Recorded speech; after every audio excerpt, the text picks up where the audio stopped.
Las primeras luces del día se filtraban por las estrechas ventanas del convento, dibujando sombras alargadas sobre las paredes de piedra fría.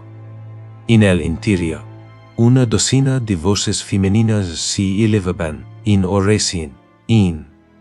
El latín resonaba suave, casi como un susurro sagrado, que había iluminado estos muros durante generaciones. Era el año 1520. Las monjas vestidas con sus nitos negros y blancos caminaban en procesión. Sus pies descalzos apenas hacían ruido sobre las luces desgastadas del suelo, velas parpadeantes, el olor e incienso y cera, y el ros de los rosarios entendidos que rezaban con devoción absoluta.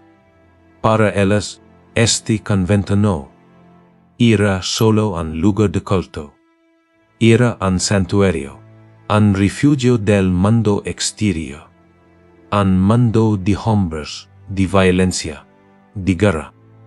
Aquí, entre estos muros cruzados, bajo la protección de Dios, se sentían a salvo, intoccables. A pausa breve, pero más allá de esas paredes, algo estaba cambiando. Los rumores ligaban con cada viajero que cruzaba el camino. Polvoriento, frente al convento, comerciantes con rostros cansados, campesinos que huían de sus aldeas, soldados heridos hasta en dos, hacia el norte. Todos traen la misma historia. Los otomanos estaban avanzando. El Imperio Otomano, esa máquina de conquista imperial, que ha devorado Constantinopla casi 70 años atrás, ahora extendía sus guerras hacia el corazón de Europa.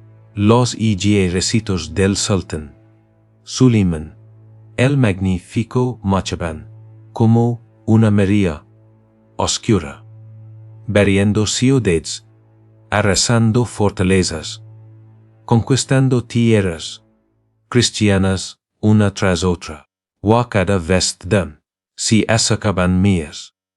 Las monjas escuchaban estas historias durante las comidas en silencio. Veían el miedo en los ojos de la abadisa cuando las cartas que le llegaban de otros monasterios, cartas manchadas de polvo del camino, a veces de sangre, posa dramática. Un convento en Serbia, saqueado, otro en Bulgaria, quemado hasta los cimientos, y las mujeres, hermanas en Cristo, cohabitaban esos lugares sagrados. Nadie sabía que había sido de ellos. Por las noches, cuando el silencio era absoluto, algunas de las monjas menos vins despertaban temblando. Dejan haber escuchado algo, tambores distantes, tal vez, o el eco de costidi, caballos galopando en la oscuridad, pero cuando gozaban el oído, solo había silencio, el terrible silencio de la espera. Poco todas sabían, aunque nadie se atreviera a decirlo en voz alta, que los muros de piedra, las oraciones no serían suficientes, que su voto de castidad, su entrega a Dios, su vida dedicada al servicio divino, nada de eso las protegía de lo que venía.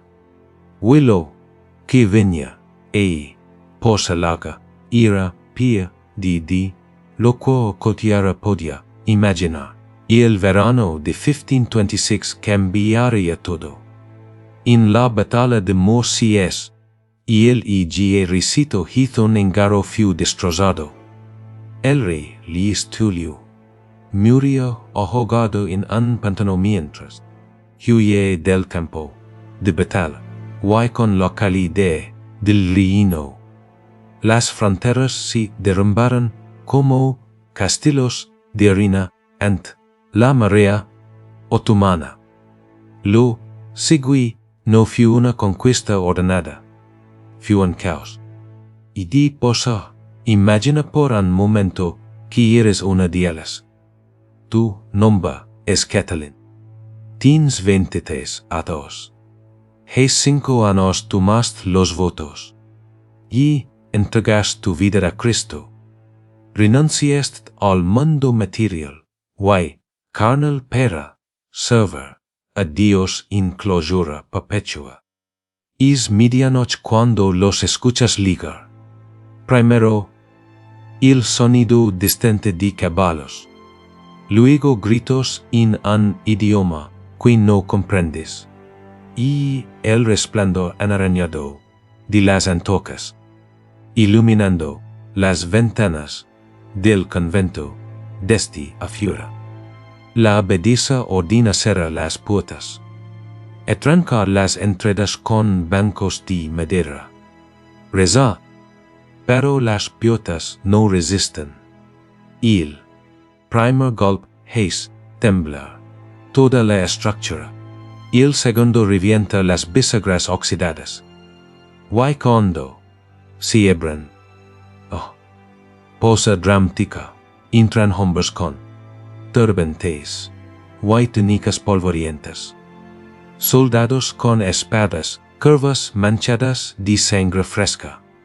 Algunos son janizaros, la élite del ejército otomano, disciplinados, furiosos y eficientes. Otros son irregulares, saqueadores, hombres que llevan semanas de campaña, viven en cada convento, en cada aldea, una oportunidad de botín. Para ellos. Vosotras sois botín, no importa que si es novias de Cristo, no importa que es consagrado vuestra virginidad a Dios, no importa que vuestros esbitos sin símbolos de santidad sacrificio. En ese momento, sos simplemente mujeres. Las mujeres, en la lógica brutal de la guerra, son propiedad del conquistador. Es posa emocional. Los registros históricos son fragmentarios, incompletos muchas veces escritos por hombres que nunca preguntaron a las víctimas. Pero sabemos lo suficiente. Sabemos que durante la caída de Constantinopla, en 1453, los conventos de la ciudad fueron asaltados. Las monjas fueron arrastradas fuera de sus celdas. Algunas se suicidaron en arroyo en dos desde las murallas antes que permitir su captura. Otras fueron llevadas encadenadas hacia el gran bazar, donde serían vendidas como esclavas. Sabemos que en los Balcanes, durante décadas de guerra fronteriza, decenas de monasterios fueron saqueados. Las crónicas cristianas hablan de ultrajes, de profanaciones, de martirios, palabras eufemísticas que ocultan horrores concretos, violación, esclavitud, conversión forzada. Intentad comprender lo que esto significaba para una mujer como Catalin.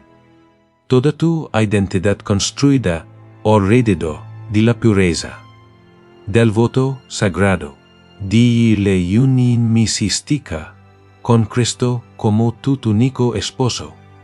Why de repente, todo eso te es arrebatado, no por tu voluntad, no por tu pecado, sino por la mera brutalidad de hombres que no conocen tu idioma, que no respetan tu fe, que te ven como un objeto. Algunos resistían. Los relatos hablan de monjas que lucharon con as dientes, que gritan oraciones hasta que esas voces se quiebran, que eligieron la muerte antes que la deshonra, retires. Posat. Otras simplemente intentan sobrevivir. Why? Quizás isa few la lopsaihen más difícil. Poc sobrevivir significaba aceptar lo inaceptable. Significaba caminar encadenada durante. Dizi as bajo el sol abrasador. Significaba ser exhibit en un mercado como ganado. Significaba pronunciar palabras en árabe que no entendías as la shahada y la profesión de fe islámica, mientras tu corazón seguía aferrado al Padre Nuestro. Significaba traicionar todo aquello por lo que has vivido de lo para seguir esperando an diemitis posa larga en 1529, cuando los otomanos sitiaron Viena. Las monjas del convento de Santa Clara evacuaron la ciudad en medio del Nico. Caminaron descalzas por caminos gélidos, rezando para que el ejército no las alcanzara. Algunas lo logran. Otras, sus nombres simplemente desaparecieron de los registros, como si nunca hubieran existido. Y en cierto modo, as few. Porque la mujer que fue capturada, que fue vendida, que fue llevada a un harén en Estambul o Bursa, que adopta un nombre turco y vestí ropas orientales. Esa mujer ya no era Catalina la monja. Era otra cosa. Algo entre dos mundos, sin pertenecer a ninguno. Para comprender verdaderamente por qué las monjas temen tanto a los soldados otomanos, debemos entender la quina que los produció. Porque esto no era cosa aleatorio, era un sistema. Posa, el Imperio Otomano, en su apogeo durante el siglo XV, era una de las estructuras políticas más sofisticadas del mundo. Controlaba 3 continentes. Su burocracia era eficiente. Su ejército temible. Su capacidad para absorber, convertir y utilizar a los pueblos conquistados era sin precedentes. En el corazón de este sistema estaba el Devsham, un puesto de sangre. Cada cierto número de años, funcionarios otomanos recorrían las aldeas cristianas de los Balcanes y Anatolia, inspeccionaban a los niños, seleccionaban a los más fuertes, los más inteligentes, los más apuestos, y si los libraban. Posa imaginadse una madre en una aldea serbia. Ves llegar a los recaudadores. Sabes lo que vienen a hacer. Tú, hijo de oco, os si aferra a tus faldas, pero no hay nada que puedas hacer. Ti lo arrebatan. Lo llevan a Estambul. Le cambian el nombre. Leen si en turco, o rape, persa. Lo convierten al Islam. Lo entrenan en el arte de la guerra. Y 20 años después, es niño que la loraba entre tus brazos, regresa como un genizero. Un soldado de élite del sultán, vistiendo un uniforme otomano, empuñando una cimitarra contra su propia gente, sin recordar siquiera tu rostro. Posa larga, este sistema produce los soldados más leales del imperio, precisamente porque no tenía lealtad a nadie más. Sin familia, sin raíces, sin identidad, fuera del ejército, eran la punta de lanza de cada campamento otomana. Y cuando asaltaban un convento, lo hacían con la disciplina fría de quienes han sido creados para obedecer, sin cuestionar. Pero no todos los soldados otomanos eran genzeros. Los sipahis, la caballería feudal, luchaban por tierras y botín. Y luego estaban los irregulares, raiders, saqueadores cuyo trabajo era sembrar el terror en territorio enemigo antes de colegrar el ejército principal. Estos hombres operaban sin la disciplina de los genizos, sin supervisión, sin control. Y cuando llegaban a un convento aislado, la ley es el mica, que te recomienda proteger a los pueblos del libro. Cristianos y judíos, esa ley se convertía en papel mojado. Porque es la contradicción brutal del Imperio Otomano. En tiempos de paz, el sistema otomano era relativamente tolerante. Los cristianos vivían como ciudadanos de segunda clase, sí, pero con derechos protegidos. Podían practicar su fe, mantener sus iglesias, vivir sus vidas dentro de ciertos límites. Pero en tiempos de guerra, la guerra lo cambiaba todo. El botín de guerra era sagrado en la cultura militar otomana. Las riquezas saqueadas, los esclavos capturados, todo esto era parte del sistema económico que financiaba las campañas. Los soldados esperaban su parte. Y las mujeres eran gran parte de ese botín. Especialmente las mujeres jóvenes, las virgenes, las monjas. Was baja controlada. Porque en el mercado de esclavos de Estambul, una monja cristiana, joven, educada, virgen, podía alcanzar precios exorbitantes, no por compasión, sino por el valor perverso que la sociedad otomana asignaba a la pureza conquistada. Un noble otomano que adhiera a una monja a su harem, lo adquiría una concubina. Adquiría un símbolo, una demostración de poder y una victoria sobre la cristiandad misma.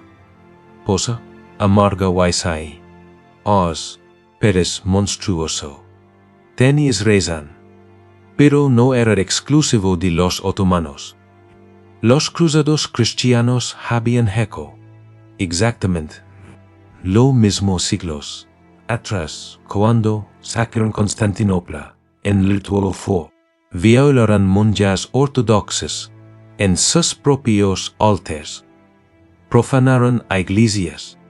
Esclavizaron a mujeres cristianas. porque eran del tipo equivocado.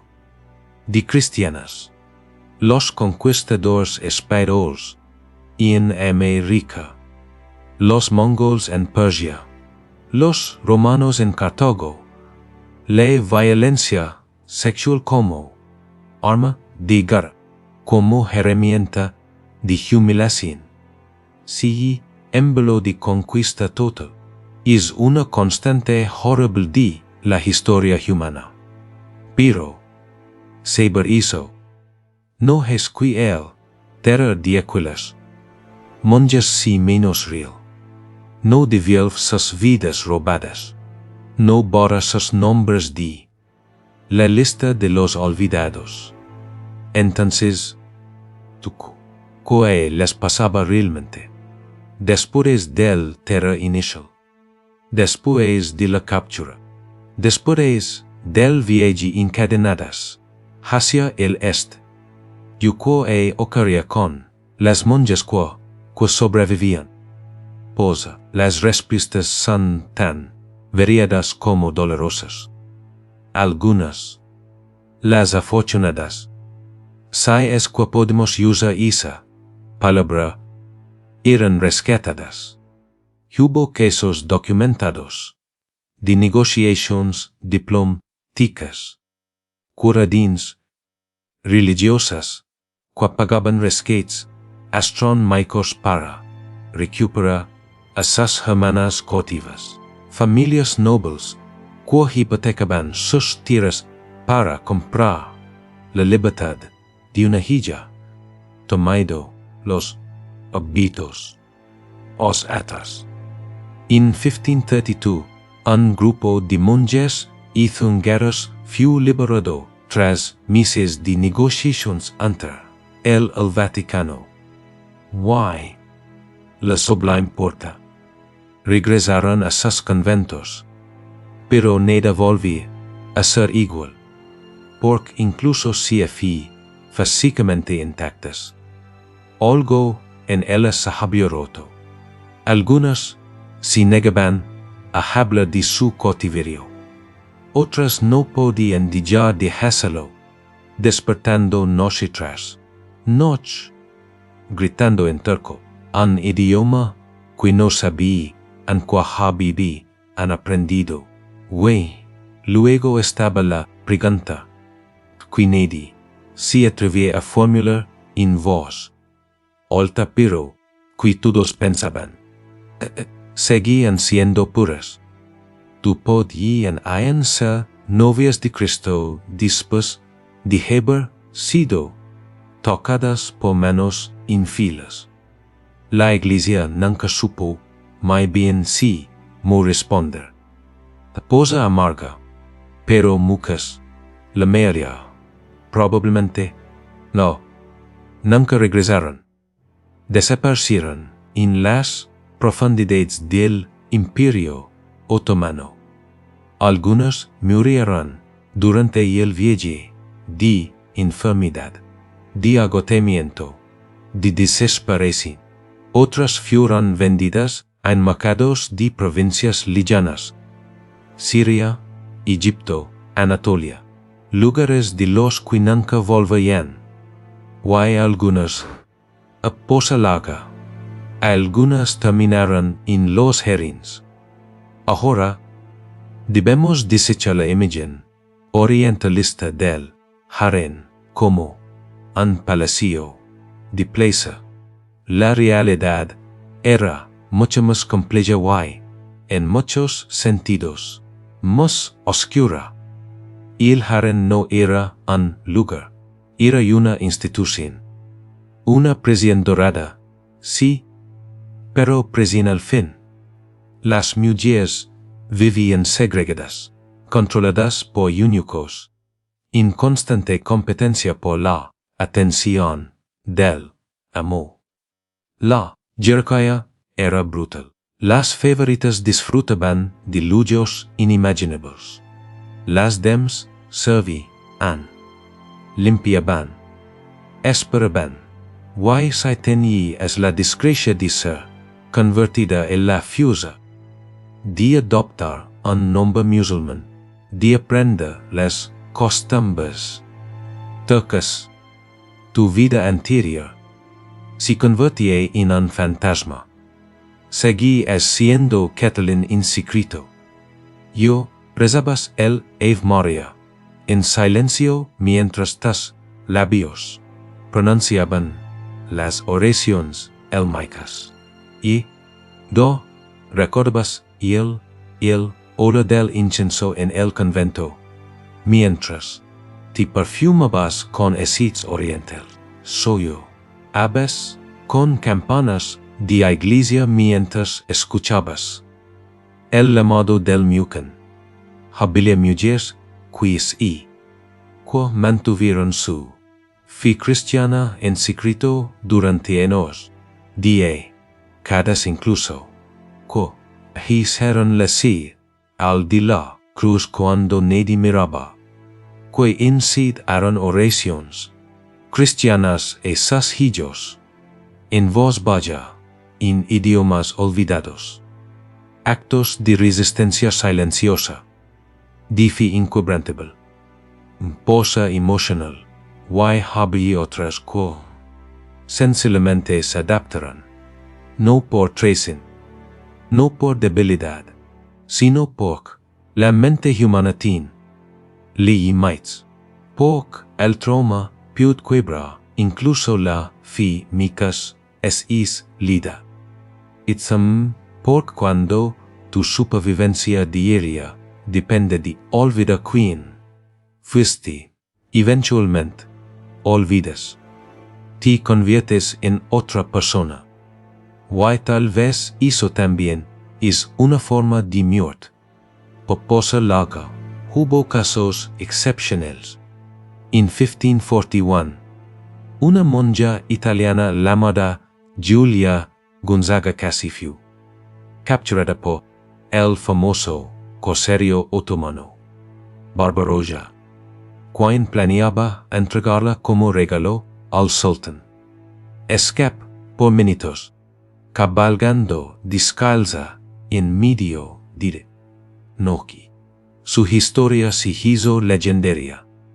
Pero por cada Giulia que escapó, hubo 100 que no lo hicieron. 100 cuyas historias nunca fueron registradas. 100 cuyos nombres se perdieron. 100 que vivieron murieron en tierras extrañas. Sin que nadie supiera, James, que feudialas. Sin tumbas con sus nombres verdaderos. Sin oraciones en su memoria. Simplemente olvidadas. Las guerras terminan. Los imperios caen. Pero el trauma persiste. Durante siglos después de las invasiones otomanas, las comunidades cristianas de Europa oriental vivieron con fantasma de esta tierra. Las madres asustaban a sus hijas desobedientes con historias de soldados turcos. Los sermones dominicales recordaban el martirio de las santas monjas. Las pinturas religiosas representaban escenas de retallas femeninas defendiendo su castidad contra hordas de infieles. El miedo se convirtió en cultura. La cultura se convirtió en identidad. La identidad se convirtió en propaganda. Porque somos honestos, las historias de monjas capturadas fueron utilizadas, manipuladas, exageradas con fines políticos. La Iglesia católica las usa para justificar cruzadas. Los reyes las usaron para movilizar ejércitos. Los nacionalistas del siglo VI las usaron para construir narrativas de victimización nacional. Miren lo que nos hicieron los turcos. Miren si mo profanaron nuestra fe. Miren porque debemos expulsarlos, vengarnos, recuperar nuestra tierra. Así, el sufrimiento real de mujeres reales, indias, convertí en combustible para mis guerras, más violencia. Mus mujeres atrapadas entre ejércitos que afirmaban lucha por su honor mientras las trataban como premios de guerra. Posa, amarga aquí, es la cruel ironía. Los cristianos europeos, los mismos que loraban por sus monjas capturadas, hicieron exactamente lo mismo cuando tuvieron la oportunidad. Durante la reconquista española, cuando los reinos cristianos expulsaron a los musulmanes de Iberia, las mujeres moriscas fueron violadas sistemáticamente, sus velos arrancados, sus mezquitas profanadas. Durante las cruzadas, los caballeros cristianos saquearon jardines musulmanes, violaron mujeres judías, destruyeron todo lo sagrado para sus enemigos. Porque, al final, no se trataba de fe, se trataba de poder, de dominación, de usar el cuerpo de las mujeres como campo de batalla donde los hombres luchaban por su orgullo, su territorio, su Dios. Las monjas cristianas temían a los soldados otomanos, con razón. Pero las mujeres musulmanas también temían a los soldados cristianos. Las mujeres judías temían a ambos, las mujeres paganas antes, que ellas habían temido a todos. Pausa larga, reflexiva. Hoy, estos eventos están en gran medida olvidados. Preguntad a 10 personas sobre la historia otomana y quizás una mención Constantinopla. Tal vez 2 pueden nombrar a Suleiman el Magnífico, pero las monjas los conventos saqueados, las mujeres quitas, vidas fueron destruidas entre 2 imperios. Esas historias no aparecen en los libros de texto populares. No hay películas de Hollywood sobre ellas. No hay series de Netflix dramatizando sus sufrimiento. Porque no son historias si modas. Porque complican las narrativas nacionales que ambos lados, cristiano y musulmán, prefieren contar sobre sí mismos. Porque obligaría a Europa a confrontarse que mus propios hechos hicieron lo mismo a otras mujeres. Porque, al final, la historia ha sido escrita principalmente por hombres. Los hombres, tristemente, no han considerado que el sufrimiento de las mujeres en tiempos sí digno de la misma atención que las batallas, las estrategias, la recencia de diréis. Posa emocional, pero debería serlo. Porque en cada conflicto, en cada guerra, en cada conquista imperial, son los cuerpos de las mujeres los primeros campos de batalla. Esas historias hacen, sus voces, sus nombres, merecen ser recordados, no como propaganda, no como símbolos, sino como seres humanos, que vivieron, que sufrieron, que resistieron o se rindieron, o sobrevivieron como pudieron, que eran hijas, hermanas, amigas, que tenían os entes, que los ejércitos le ligaran a sus pies, que perdieran todo, no por lo que hicieron, sino por quien nacieron, que hindu, en un convento en ruinas, cerca de la frontera entre Hungría y Serbia. Nadie recuerda su nombre. Las paredes, cruzas ennegrecidas por el fuego, aún se mantienen en pie, parcialmente. Hidra verde tripa por la piedra antigua.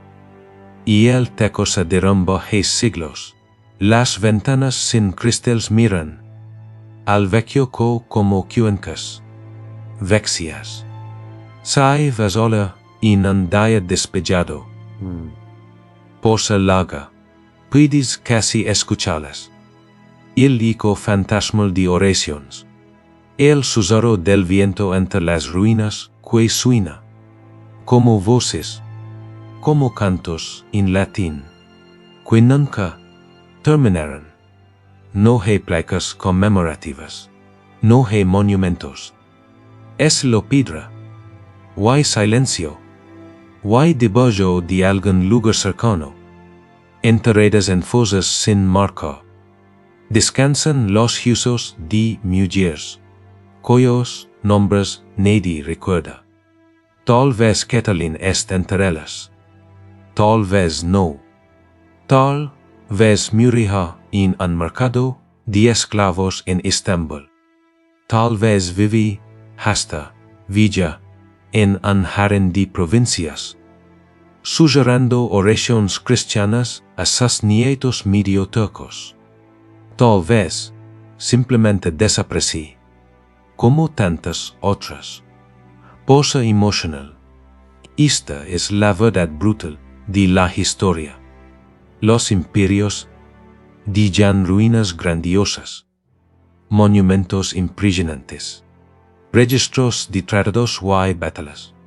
Pero las personas comunes, las víctimas, los que quedaron atrapados entre los grandes yugos de poder, esos desaparecen sin dejar rastro. A nosotros, los que venimos después, caminamos sobre sus tumbas sin nombre, sin siquiera saberlo. Posa larga.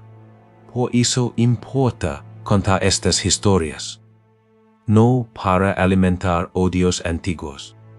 No para señalar con el dedo a pueblos modernos por pecados de sus antepasados, sino para recordar, para honrar, para decir en voz alta exististeis.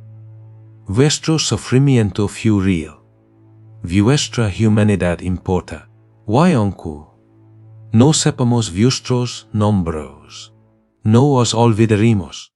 Porque debajo de cada imperio glorioso, debajo de cada conquista celebrada, debajo de cada página de los libros de historia que habla de estrategia militar, y tratados diplomáticos, yacen las tumbas sin nombre de aquellos que pagaron el precio. Y la pregunta que debemos hacernos en este momento, en nuestro tiempo, es simple. ¿De quién es? No estamos contando las historias.